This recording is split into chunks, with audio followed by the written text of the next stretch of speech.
Fala pessoal, o título da aula de hoje é Resposta Forçada usando fasores. Embora o título pareça complicado, a solução é relativamente simples e é extremamente interessante para resolvermos circuitos permanentemente senoidais quando temos indutores ou capacitores. A aula está dividida em análise em regime permanente, exemplos e exercícios. Quais são os objetivos desta aula? Primeiro, nós vamos revisar os conceitos de indutores. Caso vocês não lembrem um pouco de indutores, vamos fazer uma pequena revisão. Depois, nós vamos resolver. Outro objetivo é resolver circuitos RL usando fasores. E por último, eu vou apresentar para vocês a potência em circuito RL e também o que é um fator de potência. Vai ser a primeira vez que nós vamos falar do tal fator de potência. Dentro desse conceito aí de potência, dessa temática de potência, vocês viram outros tipos de potência que até então vocês não tinham visto também. Além da potência ativa, que é a potência que vocês estão acostumados, nós veremos a potência reativa e a potência aparente. Onde essa aula se situa?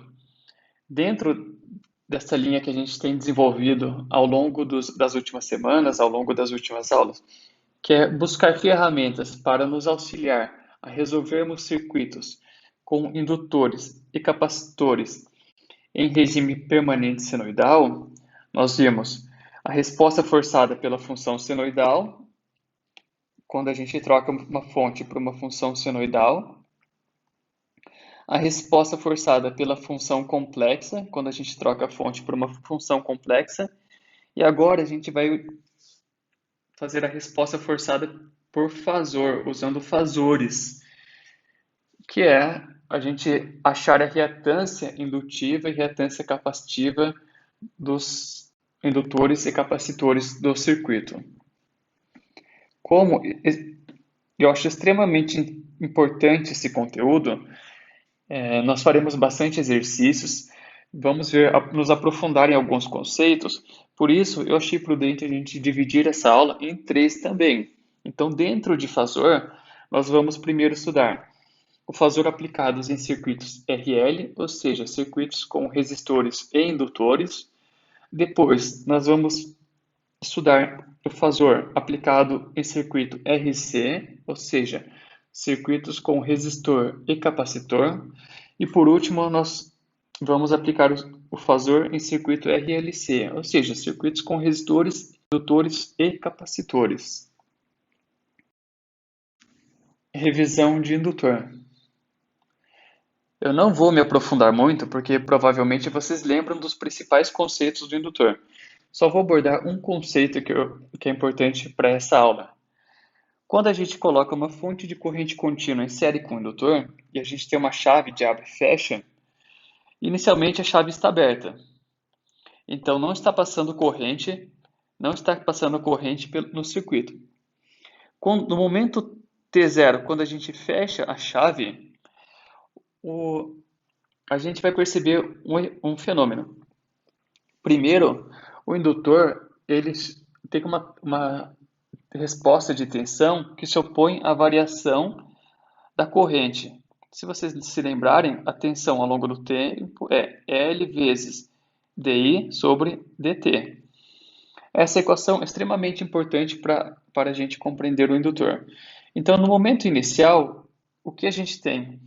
A gente tem uma corrente zero, e quando a gente fecha a chave, a gente tem uma variação máxima da corrente, ou seja, a corrente estava em zero e ela tenta ser uma corrente de curto-circuito, porque eu não tenho nem resistores ali no circuito.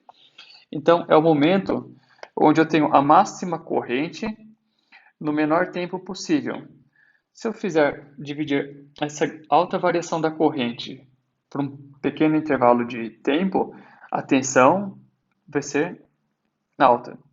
Isso significa que haverá uma tensão no indutor no sentido contrário. Por quê? O indutor, a gente afirma que o indutor ele se opõe a variação da corrente. Então, se eu não tenho nada de corrente no circuito, se eu tento inserir uma corrente, ele cria uma tensão no sentido contrário. E essa tensão é maior quanto maior for a variação da corrente e menor em um curto intervalo de tempo. Nesse momento inicial, então, quando eu fecho a chave, eu tenho a máxima tensão induzida no indutor, que é o que a gente observa aqui. Eu tenho a máxima tensão no indutor e conforme vai aumentando o tempo, então essa variável aqui, essa variação do tempo vai diminuindo, porque o tempo vai aumentando, aí sim eu começo a diminuir a tensão induzida no meu circuito até que chega um ponto onde eu tenho uma tensão igual a zero no indutor. Da mesma forma, quando eu tenho uma tensão alta contrária à variação da corrente, eu praticamente não tenho corrente no indutor no momento inicial. Mas conforme a tensão induzida no indutor vai diminuindo, ou seja, ele vai se opondo menos à variação da corrente, eu começo a ter um crescimento da corrente passando pelo circuito, até que, quando a tensão no indutor é zero, significa que toda a tensão da fonte vai fornecer uma corrente máxima ali para o meu circuito. Se a gente observar esse gráfico, a gente percebe o seguinte, que no indutor, primeiro a corrente chega no valor máximo e só depois de um certo tempo, T1, é que a corrente chega no valor máximo. O principal que eu quero que vocês prestem atenção é o seguinte, como a tensão primeiro é máxima e depois a corrente é máxima, a gente diz que a corrente está atrasada em relação à tensão. Quando eu não tenho mais variação da corrente, a corrente é máxima, continua sendo máxima, e a tensão induzida agora é zero, porque eu não tenho variação da corrente aqui. Porém, vai chegar o outro momento onde eu vou desligar a chave. Então, aqui na equação, é L vezes DI sobre dt. Quando eu desligo a chave, eu tenho um interrompimento abrupto da corrente. Significa que eu tenho uma variação alta da corrente num curto intervalo de tempo. Portanto, eu terei uma alta tensão induzida. Só que agora essa tensão induzida será no sentido contrário. Será no sentido que a corrente estava. Por quê? Como a gente viu que o indutor ele se opõe à variação da corrente, quando a corrente estava zero, eu tento inserir uma corrente no circuito, ele cria uma tensão no sentido contrário para evitar esse aumento da corrente. Só que quando eu já tenho uma corrente no circuito, eu tento tirar essa corrente, o indutor ele vai colocar uma tensão, vai ter uma tensão induzida no sentido da corrente para tentar manter essa corrente fluindo pelo circuito. E é o que a gente observa aqui. Então, do tempo T2 ao tempo T3, quando abro a chave do circuito, eu tenho uma tensão no sentido contrário, que vai ser máxima. Conforme vai passando o tempo, essa tensão vai diminuindo, porque o tempo vai aumentando. Aliás, a variação do tempo vai diminuindo, portanto, a tensão vai aumentando. Falei errado. O ΔT, a variação do tempo aqui, vai aumentando, portanto, a tensão induzida vai diminuindo. Pronto, agora está certo. Da mesma forma, então, quando eu tinha uma tensão máxima no mesmo sentido da corrente, a corrente ainda era mantida pela tensão induzida. Mas conforme a tensão induzida vai diminuindo, a corrente também vai diminuindo até chegar a zero. Outra coisa que a gente tem que prestar atenção. Do tempo T2 até o tempo T3, eu desliguei a chave do circuito, eu abri o circuito. Se eu abrir o circuito, não está passando corrente, não está vindo corrente da fonte. Mas a gente observa que nesse intervalo de tempo, ainda a gente tem corrente passando pelo circuito. Poxa, de onde que vem essa energia? Se eu desliguei a fonte, de onde vem essa energia? Essa energia vem do indutor. Por quê? Inicialmente, essa energia ela foi armazenada Quando eu tinha tensão no circuito e não tinha corrente, significa que eu estava armazenando energia na forma de campo magnético e depois eu descarreguei essa energia na forma de campo magnético em forma de corrente elétrica. Aí que vem as nossas conclusões. Primeira conclusão: o indutor armazena energia na forma de campo magnético. Segunda conclusão: o indutor se opõe à variação da corrente elétrica, então ele pode ser usado como filtro. E terceira conclusão: a corrente em um indutor está atrasada em relação à tensão elétrica. Agora vem um conceito novo para vocês, que é o conceito da reatância indutiva, representado pela letra XL. Conforme a gente tinha visto anteriormente, em um circuito onde a gente tem um indutor, a corrente está atrasada em relação à tensão. Então, nesse gráfico aqui, a tensão, essa linha aqui é a linha da tensão, e esta linha representa a corrente. A gente percebe que tudo que acontece com a tensão acontece depois com a corrente, ou seja, a tensão chega no ponto máximo, depois a corrente chega no ponto máximo. A tensão chega no valor zero, depois a corrente chega no valor zero. E assim por diante. Então, como a gente tinha visto, a corrente está atrasada em relação à tensão. Outra forma de representar isso é utilizando o diagrama fasorial.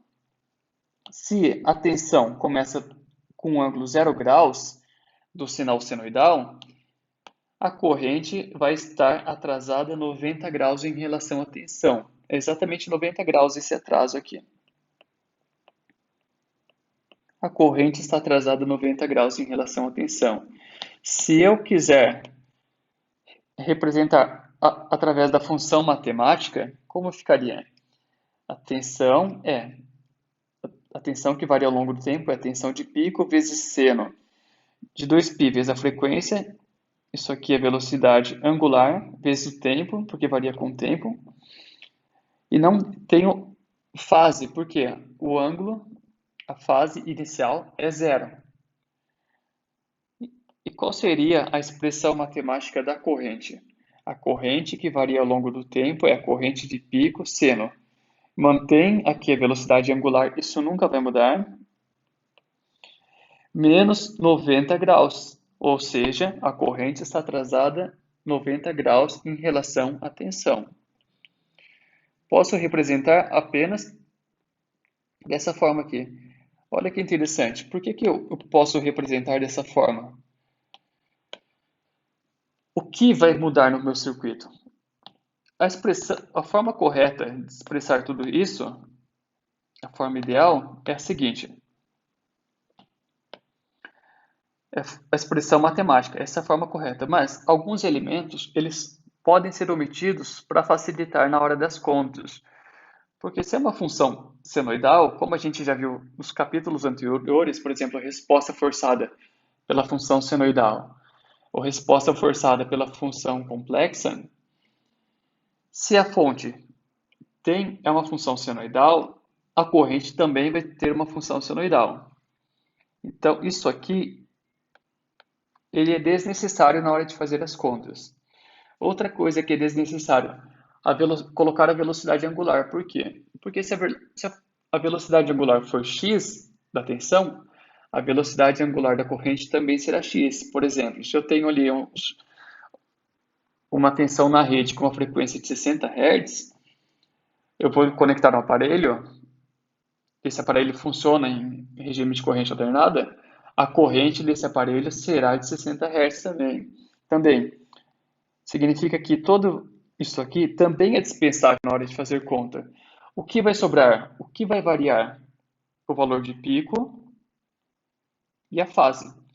O valor de pico e a fase. Significa que essa forma de expressar, que é a forma através de fasores ou número complexo na forma polar, ela é uma forma abreviada, uma forma que traz os elementos que são essenciais para, para resolver o circuito, dispensando ali o seno e a velocidade angular. Mas o que é reatância? Eu não falei o que é reatância. Reatância indutiva é a medida de oposição que o indutor oferece à variação da corrente. Assim como a tensão, a reatância também possui módulo e fase. A gente não tinha falado ali que o indutor se opõe à variação da corrente? Então, essa oposição à variação da corrente, a gente vai chamar de reatância indutiva, cujo símbolo é o XL. A reatância indutiva possui módulo e fase, como qualquer número complexo. A gente já viu lá na revisão de números complexos, que o número complexo tem o módulo, que é o valor, a amplitude dele, e a fase, que indica se ele está adiantado, atrasado ou está em fase com a tensão, por exemplo. Primeiro, como que a gente calcula a reatância indutiva de um indutor? Ou seja, quanto que a gente calcula o módulo dessa característica que é a oposição à passagem de corrente, como se fosse uma resistência, mas a gente chama de reatância. A equação é bem simples. A reatância, o XL, a gente calcula 2π vezes a frequência vezes a indutância. Ou eu posso trocar o 2πf por ômega, também que dá na mesma. O ômega é igual a 2πf, se vocês se lembram. Então, com essas duas formas, eu consigo calcular a reatância do indutor, o módulo apenas. E agora, qual que é a fase? A gente já calculou o módulo, precisamos calcular a fase. Então, a gente vai deduzir a fase. Nós vimos ali que em um circuito que tem um indutor, a corrente está atrasada em relação à tensão. Então, para deduzirmos a fase da reatância indutiva, nós vamos utilizar a lei de Ohm, onde tensão é resistência vezes a corrente. Mas agora a gente não tem resistência, a gente tem reatância indutiva. Não tem problema. A lei de Ohm funciona também para a reatância. Ou seja, a tensão é igual a reatância vezes a corrente. Essa é a grande vantagem. Vocês vão utilizar as mesmas equações que vocês usavam para resolver circuitos com reatância. Se eu quero saber da reatância, eu vou isolar a reatância. Fica reatância, tensão dividido pela corrente. A gente viu que naquele nosso circuito ali, se a tensão começa com fase 0 graus, a corrente estará 90 graus atrasada. Então, a tensão será o módulo V com ângulo de 0 graus. E a corrente será o módulo de I com ângulo de menos 90. Divisão de números complexos na forma polar. Como a gente divide? A gente divide os módulos, V dividido por I, e subtrai as fases. 0 graus. 0 graus menos 90 dá mais 90. Portanto, o XL é V sobre I com um ângulo mais 90 graus. Aí, ó, descobrimos a fase do XL. É mais 90 graus. Esse mais 90 graus é que vai fazer com que a corrente fique atrasada. Então, ele vai representar exatamente o que acontece no circuito. Resumindo, se eu tiver um circuito com indutor e quiser calcular corrente nesse circuito, primeiro eu preciso calcular a reatância indutiva. A reatância indutiva ela pode ser expressa na forma fasorial, que é utilizando um número complexo, com módulo e fase. Para eu calcular o módulo, eu faço 2π vezes a frequência vezes o valor da indutância. E a fase será sempre 90 graus. Ou eu posso utilizar a velocidade angular, que é ômega vezes a indutância, mas a fase continua sendo de 90 graus. Mais um conceito novo para vocês. Impedância indutiva. O que é uma impedância indutiva? Em um circuito, vocês lembram logo no início da disciplina que um circuito, quando ele tem mais de um resistor, a gente pode fazer a associação dos resistores. Quando eles estão em série, a gente pode somar, e quando eles estão em paralelo, a gente pode utilizar a equação do paralelo. E a gente chamava essa associação de resistência equivalente. A gente pode fazer isso também para os outros dispositivos, como indutor e resistor. A gente pode associar agora indutor com resistor. Só que aí a gente não vai chamar, obviamente, de resistência equivalente. Nós chamaremos de impedância. Quando tivermos um resistor e um indutor e fizermos a associação entre eles, nós vamos chamá-los de impedância indutiva. Mas a gente pode fazer isso? Sim, a gente pode.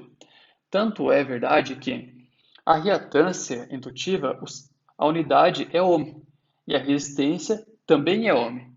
Os dois se opõem à variação da corrente, eles só são calculados de forma diferente. Então, no primeiro momento, nós vamos calcular um resistor em série com um indutor. É o que eu tenho aqui no meu circuito. Tenho um resistor em série com um indutor. Que interessante. A gente vai simplificar muito nossos circuitos de agora em diante. Quando eu tenho um resistor em série com um indutor, eu posso trocá-lo pelo seu equivalente, que é uma impedância indutiva. O indutor ele tem esse símbolo aqui e o resistor tem esse símbolo indicado aqui. Não seria justo nem desenhar o resistor nem o indutor. A associação entre os dois vai dar origem a um retângulo chamado de impedância indutiva, representado pelo ZL. Analisando os dois no diagrama fasorial, seria uma soma, onde o fasor do indutor que é o quê? O módulo XL com um ângulo de 90 graus, puramente imaginário. E do resistor, eu represento ele, o módulo de R, com ângulo de 0 graus, porque é puramente real. E aí, não sei se vocês viram em matemática, vocês conseguem somar os fasores graficamente. Como que vocês somam? É só você transportar um dos fasores, deslocar um dos fasores e conectá-lo no outro. Por exemplo, eu vou pegar o fasor XL e vou colocá-lo aqui, ó, conectado no R. Isso seria somar os dois. E qual que é o resultado dessa soma? É a seta que liga os dois. Então, o resultado é a impedância indutiva ZL, que tem um módulo e tem um ângulo. Esse ângulo não é nem real, nem puramente real, nem puramente imaginário, porque puramente real é o resistor e puramente imaginário é o indutor. Portanto, o ZL fica entre os dois. Se o resistor for maior, ele vai ficar mais próximo do real. Se a reatância indutiva for maior, ele fica mais próximo do imaginário. Legal. E como que eu faço essa soma? Se eu não quiser fazer isso aí graficamente, vamos supor que dá muito trabalho fazer graficamente, vocês podem somar assim como vocês faziam com dois resistores em série. O ZL é R mais XL, ou seja, se eles estão em série, eu somo. Lembrando de um detalhe. Para fazer soma de números complexos, eu devo, ou é mais indicado que eu utilize a forma cartesiana, ou forma retangular, porque é mais fácil para fazermos a soma. Portanto, se o resistor não estiver na forma polar, eu transformo para a forma cartesiana, assim como eu farei para a reatância indutiva. Ambos da forma cartesiana, eu tenho aqui o resistor, como ele é puramente real, ele é R mais J zero. Ele não tem nada imaginário. E o indutor, como ele tem ângulo 90 graus, ou seja, ele é puramente imaginário positivo, ele é zero real mais JXL. Faltou J aqui. JXL. E como que eu faço a soma? Eu somo real com real e imaginário com imaginário. Portanto, o ZL fica R, que é a parte real, mais JXL. Agora vamos ver o que acontece com o circuito em paralelo, quando eu tenho um resistor em paralelo com uma reatância indutiva. Posso trocar esses dois em paralelos pelo seu equivalente, que é a impedância indutiva ZL. Como eu faço isso? Vocês farão da mesma forma como vocês fariam com o resistor. Se vocês tivessem dois resistores em paralelos, como vocês calculariam a resistência equivalente? Vocês fariam R1 vezes R2 divididos por R1 mais R2. E a mesma coisa aqui, vocês farão R vezes XL dividido por R mais XL. O trabalho disso aí, a ideia é extremamente simples. O trabalho é, como na multiplicação é mais fácil eu multiplicar na forma polar, eu vou utilizar os dois valores na forma polar, ou seja, o resistor é R com ângulo 0 graus porque ele é puramente real. E a reatância indutiva é R com ângulo 90 graus porque ele é puramente imaginário, como vocês já viram. Mas na parte de baixo eu tenho uma soma. Então na soma eu deixo esses valores na forma cartesiana, que fica mais fácil somar.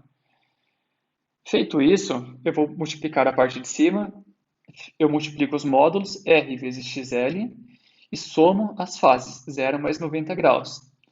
E na parte de baixo eu somo real com real, imaginário com imaginário. Está aí a nossa impedância equivalente.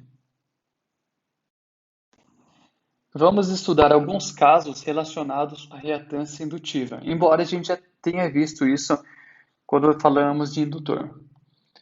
No primeiro caso, nós vamos ver o que acontece quando eu ligo o indutor a uma fonte de corrente contínua, que é o caso aqui. Se é uma fonte de corrente contínua, a frequência dessa fonte é zero. Ou seja, se eu trocar o F por zero, o XL dá zero. Ou seja, nesse circuito aqui, eu não vou ter reatância indutiva. Logo, eu teria um curto-circuito, porque eu não tenho oposição à passagem de corrente por parte do indutor. O indutor, eu não tinha falado para vocês que o indutor se opõe à variação da corrente? Beleza. E um circuito de corrente contínua, eu tenho variação da corrente? Não, eu não tenho nenhuma variação da corrente, a frequência é zero. Portanto, a reatância indutiva será zero. No segundo caso, eu tenho uma frequência tendendo ao infinito, eu tenho uma fonte com uma frequência extremamente alta. Portanto, a frequência está tendendo ao infinito. Se eu trocar esse valor aqui por algo tendendo ao infinito, a reatância indutiva ela vai tender ao infinito também. Portanto, eu não terei corrente. A corrente tenderá a zero. Isso significa que em um circuito com uma frequência muito alta, tendendo ao infinito, não passará corrente. Logo, será o mesmo que um circuito aberto, sem nenhuma conexão entre a fonte e o indutor. Potência em circuito indutivo. Agora eu vou entrar conceitos novos, prestem atenção. Primeiro, nós vamos estudar qual a potência em um circuito puramente indutivo. Nós vimos já esse conceito quando falamos de indutor. Colocando o gráfico aqui da tensão e da corrente, a corrente devidamente atrasada em 90 graus, em um circuito puramente indutivo, a corrente está exatamente atrasada 90 graus em relação à tensão. Em cada ponto desse aqui, se a gente multiplicar a tensão e a corrente, nós teremos essa forma de onda.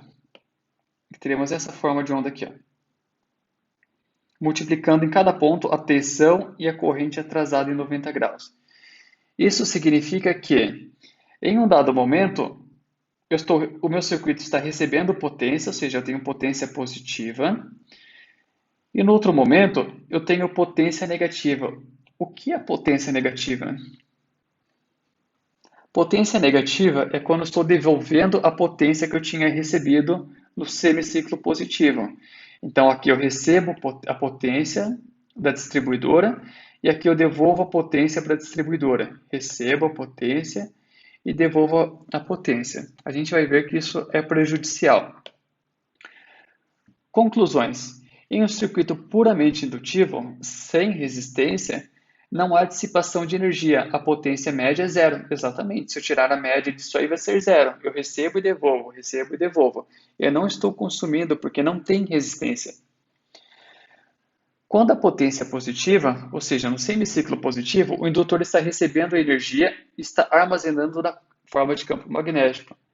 Vejam que legal, a gente viu esse conceito lá analisando o gráfico, que o indutor ele recebe energia e armazena na forma de campo magnético.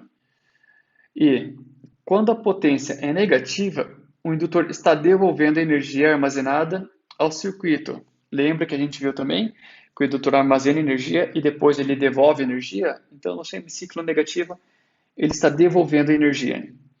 A concessionária consegue cobrar? Não, mas você está utilizando, porque você está exigindo potência. Então, você pode até gerar uma corrente alta no circuito, porque você está demandando potência, mas depois você devolve. Você está utilizando, mas devolvendo depois, e a concessionária não consegue cobrar. Vamos ver agora o que acontece, que é o que na prática existe, que é um circuito RL, onde eu tenho cargas resistivas e cargas indutivas. Em um circuito RL, eu vou ter três tipos de potência. A potência ativa, que é representada por watt, é aquela mesma que vocês estão acostumados, a potência do resistor. Chama potência ativa. É a potência que eu consumo. Que é a potência cobrada pela concessionária. Porém, a gente viu que o indutor ele consome potência e devolve potência. Essa potência que ele consome e devolve é chamada de potência reativa, que é representado pelo VAR. Aqui eu coloquei errado, tá? O A é maiúsculo, é VAR. É volt ampere reativo. Pode ser tudo maiúsculo também, que está certo. Volt ampere reativo. VAR. Só faltou o maiúsculo ali. E se eu somar tudo, só explicando para vocês. A potência ativa é puramente real, porque é a potência do resistor. Então, é horizontal aqui, é puramente real. A potência reativa, a gente viu que ela é 90 graus. Ela é puramente imaginária. Só que se eu quiser somar a potência ativa com a potência reativa, uma forma de somar através de fazores é deslocar a potência. Onde termina a potência ativa, eu coloco a potência reativa. Só faço o deslocamento na horizontal. E a soma das duas, a seta que liga as duas é a potência aparente, que é a somatória das duas. Lado interessante disso aí. Isso aí é exatamente um triângulo retângulo. Então, se eu não quiser somar a potência ativa com a reativa através dos fazores, eu posso utilizar as relações trigonométricas do triângulo retângulo. Potência aparente é a potência total, onde eu somo a potência ativa com a potência reativa. A unidade é o volt-ampere. Não confunda, a reativa é volt-ampere reativo e a aparente, que é total, é volt-ampere. Nos transformadores, não aparece em watt, aparece em volt-ampere. Por quê? Os transformadores eles têm que suportar todas as potências, a somatória da potência ativa com a potência reativa, e aí a potência aparente. Porque senão, se eu colocar lá, calcular a potência do transformador para a potência ativa, e aquela indústria que tem um monte de cargas indutivas, ela vai consumir a potência reativa e vai sobrecarregar o transformador. Então, a unidade do transformador é volt-ampere. Vocês já devem ter visto lá, 75 kVA, kV-ampere. É essa unidade. Vocês conseguem calcular essas potências? Sim. Por quê? A potência aparente é a hipotenusa do triângulo retângulo, ou seja, a potência ativa ao quadrado mais potência reativa ao quadrado dentro da raiz. Vamos supor que eu só tenho o valor da potência aparente, que é essa aqui, ó, que é a hipotenusa. Eu quero calcular a potência ativa. Eu já expliquei para vocês. Se eu quero calcular a potência ativa que está aqui, ó, que está aqui, a potência ativa é como se fosse a sombra da hipotenusa. Ou seja, a hipotenusa e eles dois estão com ou sem o ângulo? Estão com o ângulo, então faço cosseno de θ. Aqui eu coloquei VI, mas é a mesma coisa que potência aparente. A potência aparente é a tensão vezes a corrente, né? A gente não pode esquecer disso. Então, hipotenusa vezes cosseno de θ. Se eu quiser calcular a potência reativa é a sombra ou na vertical da hipotenusa.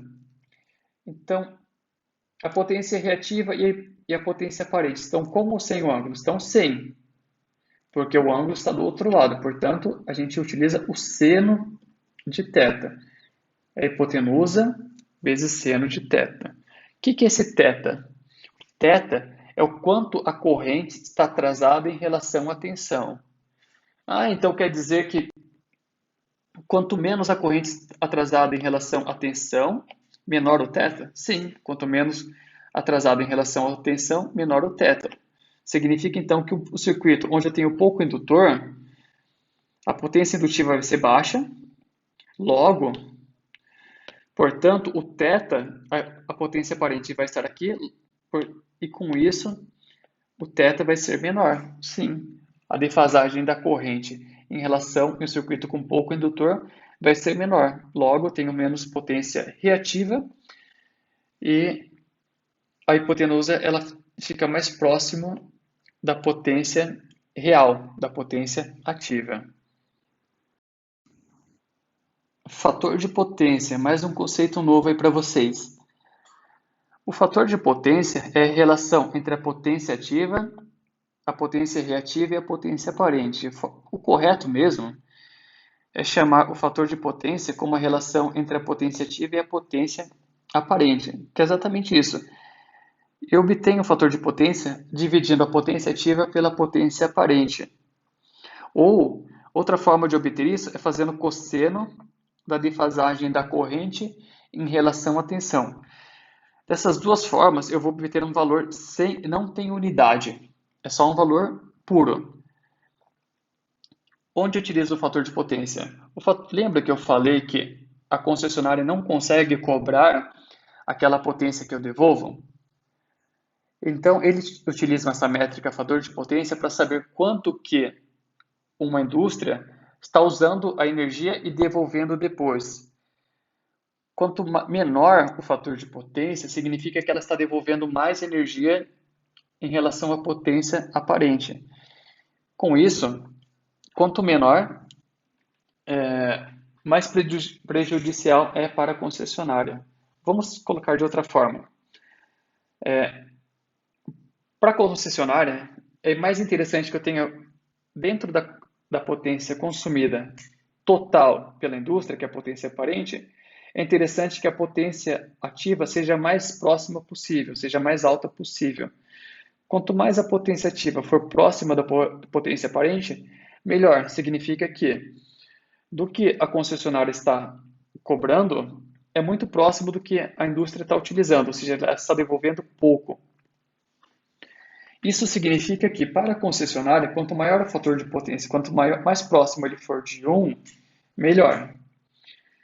Fator de potência, até o momento que eu estou fazendo esse vídeo, menor do que 0,92 já é cabível de multa. Então, a concessionária pode multar a indústria que tiver um fator de potência muito baixo.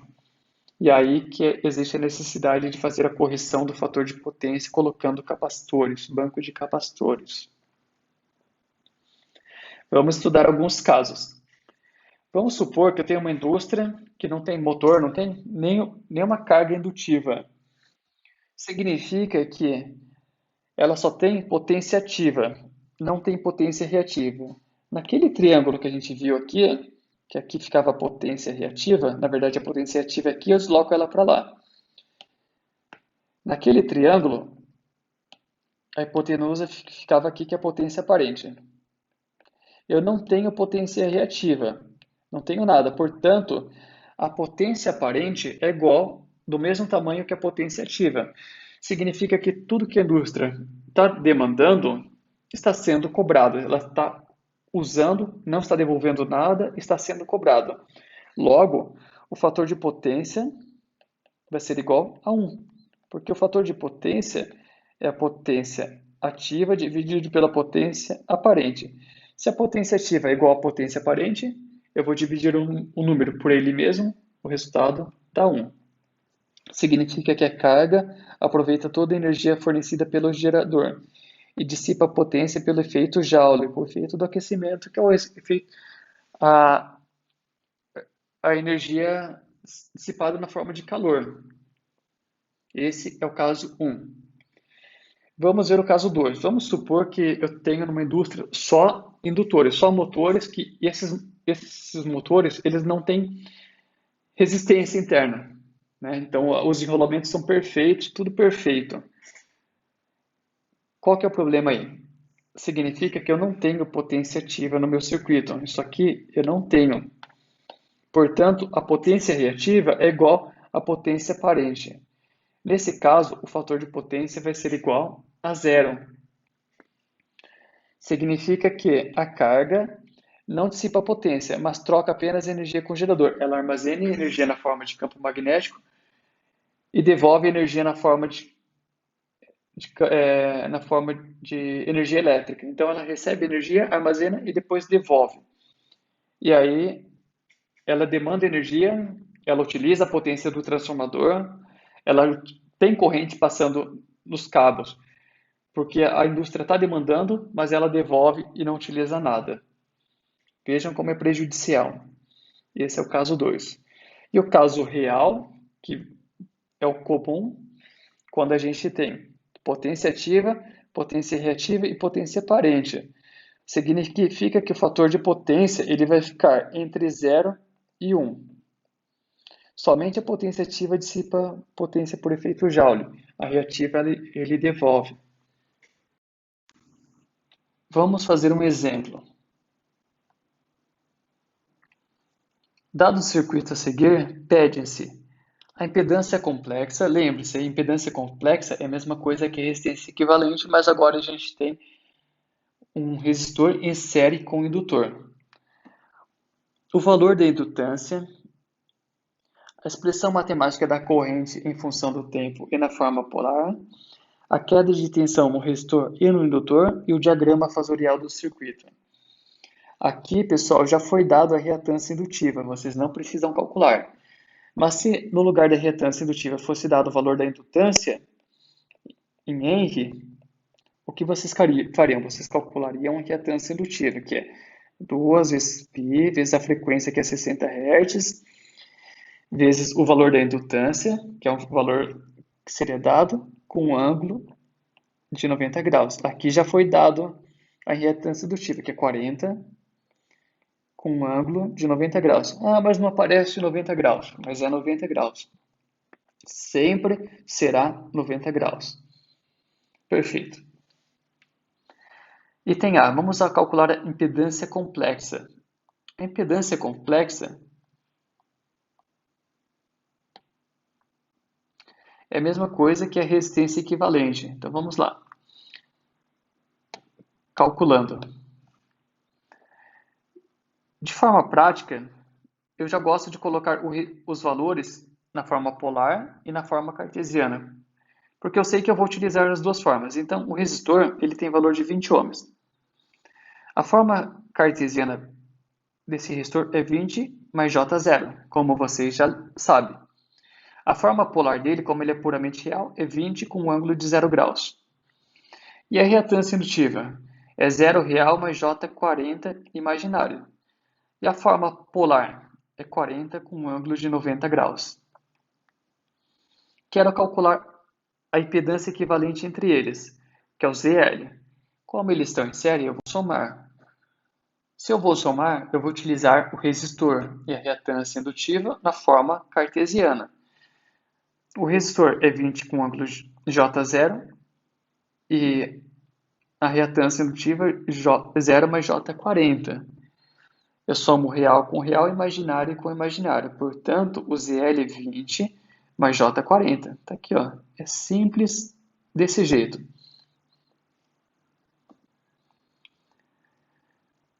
Isso aqui ele está na forma complexa, mas ele não está na forma polar. Então agora eu vou transformar essa forma cartesiana na forma polar. A forma polar, eu tenho que calcular o módulo e a fase. O módulo é 20 ao quadrado mais 40 ao quadrado dentro da raiz, que dá 44,7. Então aqui, ó, 44,7 graus. E a fase, o θ, é o cateto oposto ao θ. Tangente é menos 1 do cateto oposto, que é 40, dividido pelo cateto adjacente. Adjacente é aquele que está ao lado, sobre 20. Portanto, o θ é 63,4 graus. Com isso, a impedância indutiva é 44,7 com ângulo 63,4 graus ohm. É uma impedância que não é nem real, nem imaginária. Mas o ângulo é mais próximo de 90. Sim, porque a reatância indutiva é maior do que a resistência. A resistência é 20 e a reatância indutiva é 40. Então, a impedância ela é mais próxima dos 90 graus do que dos 0 graus. Item A feito. Item B, ele quer saber o valor da indutância. Se eu sei o valor da reatância indutiva, eu sei aqui, ó, 44,7 é o valor da reatância indutiva. Então, eu fiz... Aliás, esse é o valor da impedância. Falei errado. O valor da reatância indutiva é 40. Eu troco aqui nessa equação 40 e a minha incógnita é o L. Portanto, o L dá 106 mH. Item C. Ele quer saber as expressões matemáticas da corrente em função do tempo e na forma polar. Eu preciso calcular a corrente do circuito, obviamente. Prestem atenção. Se eu quiser saber a corrente de pico, eu utilizo a tensão de pico. Se eu quiser saber a corrente eficaz, eu utilizo a tensão eficaz. Ou eu faço a conversão utilizando a raiz de 2. Aqui eu já vou pegar o valor de pico. Por quê? Porque ele deu a tensão com o valor de pico. Ele poderia colocar o valor eficaz. Aí a corrente seria o valor em valor eficaz. Como que eu calculo a corrente nesse circuito? Eu utilizo a lei de Ohm. A lei de Ohm vocês tinham assim, ó, tensão é resistência vezes a corrente. Mas agora eu não tenho resistência. Agora eu tenho reatância. Se eu quero saber a corrente é o quê? A tensão em cima da reatância. Vamos lá, vamos calcular isso aí. Corrente de pico é a tensão de pico dividido... Ah, eu falei errado. Eu não tenho só a reatância, eu tenho a impedância, tenho a resistência somado com a reatância, que é o ZL. Mas eu já calculei o ZL. A tensão de pico é 20 com ângulo de 90 graus. Foi dado. Já começou com uma fase de 90, não começou com uma fase de 0 aqui para confundir. Fez isso para confundir vocês. Não tem problema. Começou com uma fase de 90 graus. Tá. Qual que é o valor da impedância do circuito? A impedância do circuito é 44,7 com ângulo de 63,4 graus. Então, dividido por 44,7 com ângulo de 63,4. Divisão de números complexos na forma polar. Vou dividir os módulos. 20 divididos por 44,7 dá 0,45. E vou subtrair das fases. 90 menos 63,4 dá 26,6. Ou seja, a tensão começou com um ângulo de 90 graus e a corrente começa com um ângulo de 26. Significa que a corrente está atrasada. Perfeito, está correto. A corrente está atrasada. Como que fica a expressão matemática na forma senoidal? A corrente, que varia ao longo do tempo, é o valor de pico, 0,45, seno. De 2π vezes a frequência. A frequência é de 60 Hz, então 2π vezes 60 dá 377. Vezes o t, porque varia ao longo do tempo, mais 26,6 graus, que é a defasagem, que é a fase inicial, em ampere. Qual que é a queda de tensão no resistor e no indutor? Calcula aqui, ó.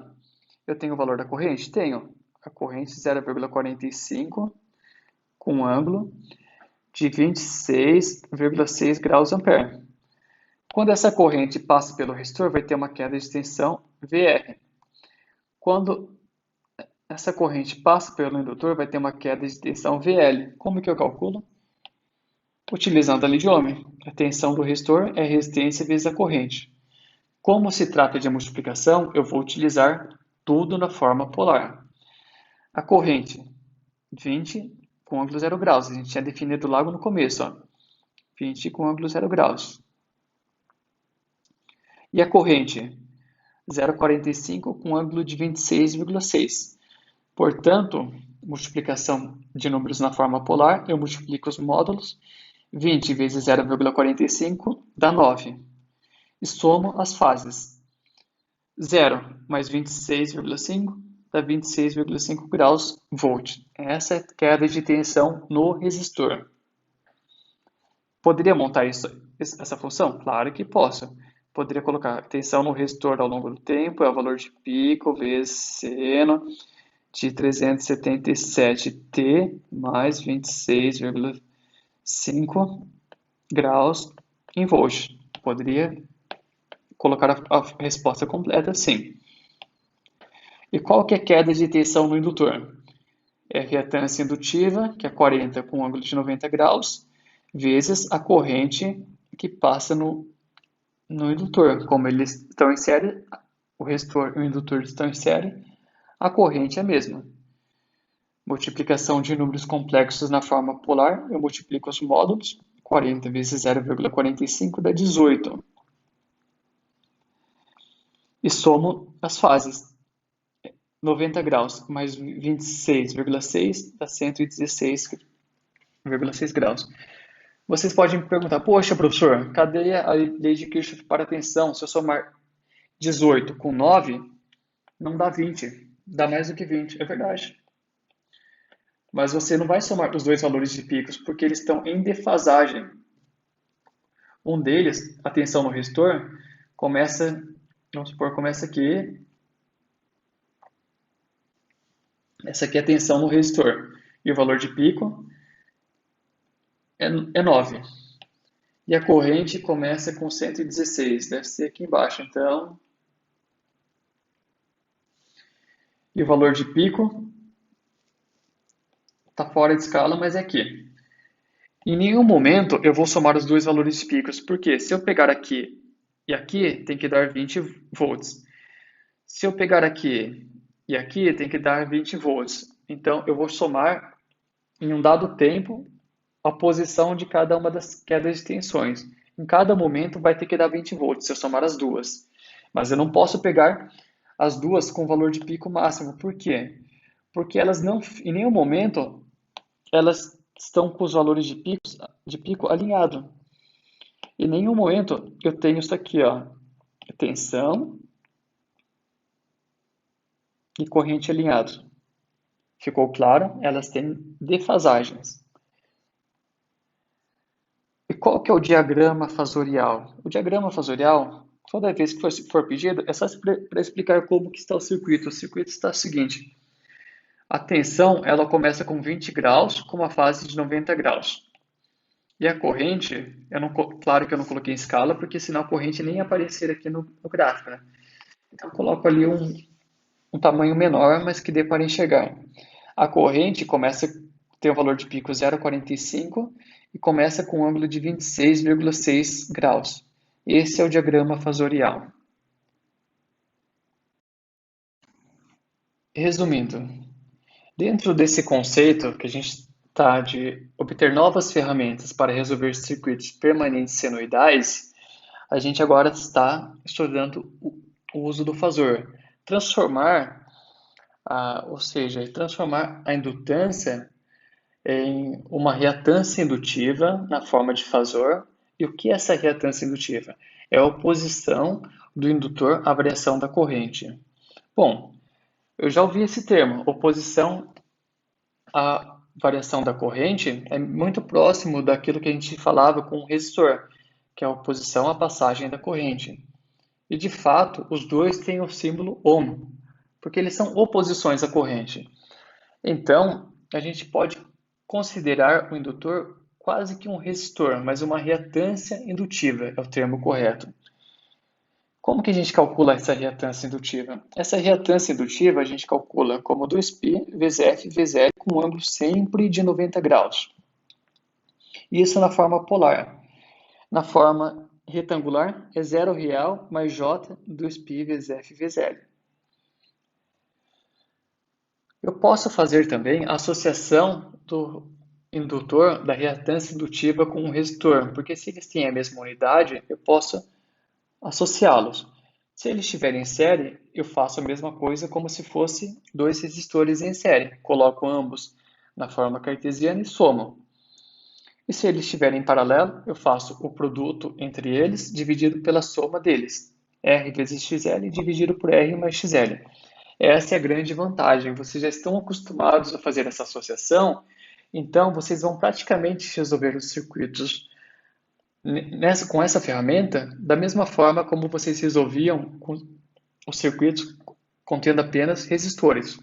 A principal diferença é que antes a gente utilizava apenas números reais e agora nós vamos utilizar números complexos. Então envolve ali a parte matemática para ficar convertendo os números complexos da forma polar para a forma cartesiana.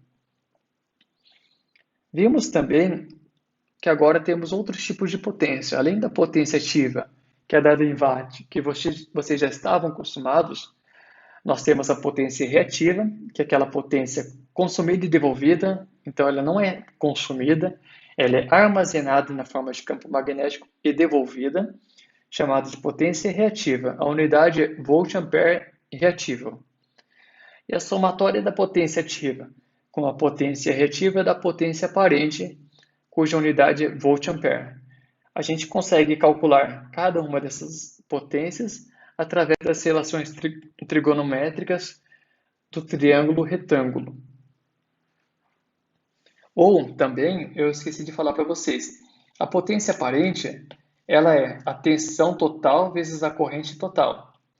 A potência reativa é a tensão do resistor vezes a corrente do resistor. Lógico, a potência ativa, ela é a potência do resistor. Então, é correto dizer que a potência ativa é a tensão do resistor vezes a corrente do resistor. E a potência reativa, ela é causada só, vou fazer até de outra cor, ela é causada só pelo indutor. Portanto, outra forma de calcular é a tensão do indutor vezes a corrente que passa no indutor. Ou seja, é tensão vezes corrente. Se eu quero saber a potência ativa, é a tensão do resistor vezes a corrente do resistor.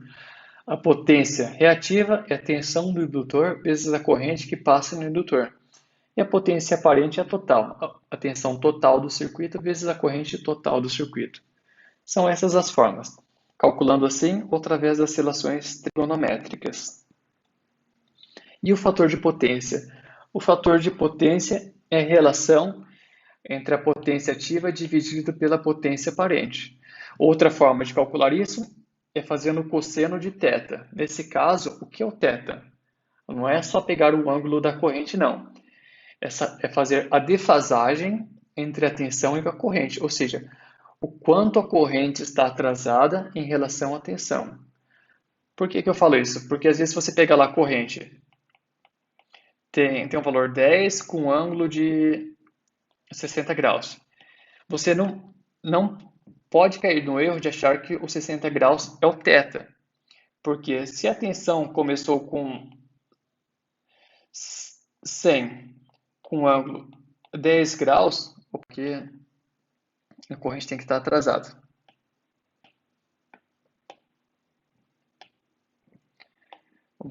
Vamos deixar 60 aqui e vamos deixar a tensão com ângulo